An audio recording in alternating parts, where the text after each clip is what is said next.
ठेव. अगं ताई. शकू,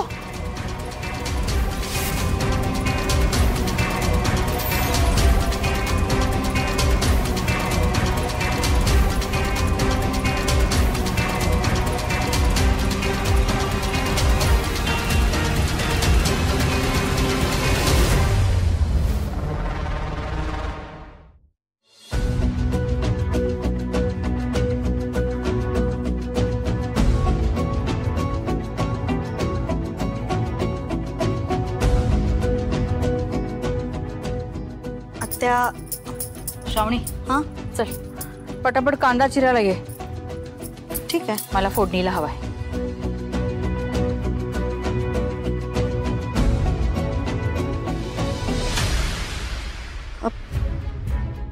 काय हो आत्या?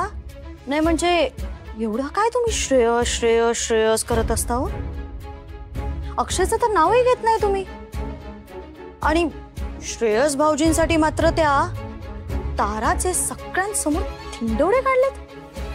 आणि त्या दिवशी पण श्रेयस भाऊजींसाठी तुम्ही मला दम दिला, धमकी दिली होती चक्क. एवढं काय अगदी सख्या आई असल्यासारखं जीव टाकता त्याच्यावर? नुसता जीवच टाकत नाही त्याच्यावरती. जर उद्या कोणी विरोधात गेलं तर त्याचा जीव घ्यायलाही मी कमी करणार नाही. आणि मला कुणीही या बाबतीत काहीही सांगायचं नाही.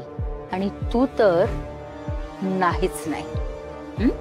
तुझे जे विचार चालू असतात ना त्याला जरा कंट्रोल करायचं बरं का. श्रेयस आणि मी, आमचं काय नातं आहे? कोणी कुणाला सांभाळायचं, कोणी कुणाला जीव लावायचा, या सगळ्यामध्ये नाक खुपसायचं नाही. नाहीतर आता आता प्लीज प्लीज प्लीज. कळलं? हो हो हो हो कळलं. कांदा काप.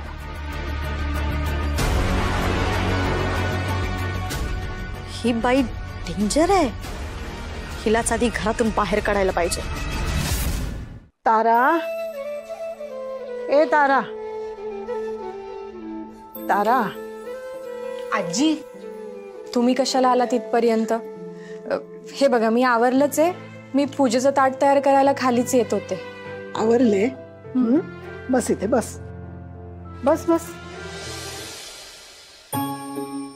काय झालं आजी? काय ही अशी येणार आहेस तू? तारा, अगं नवी नवरी आहेस तू. तुझं पहिलंच लग्न झालंय. काही हाऊसमौज झाली नाही तुझी. घरात प्रवेश केलास तो पण काचांवरती.